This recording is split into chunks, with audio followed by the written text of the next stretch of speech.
తాజీ వద్దు ఇతర పాడగాను వస్తే నా కొడుకు నా కళ్ళకి వచ్చాడే. దొంగలాగే వచ్చాడా? నీకెలా తెలిసే? నాకు తెలియకుండా మా పుట్టింటికి వెళ్ళి కట్టిన బిళ్ళడుకున్నాడంట.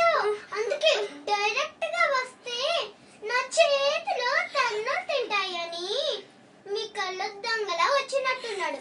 నిన్ను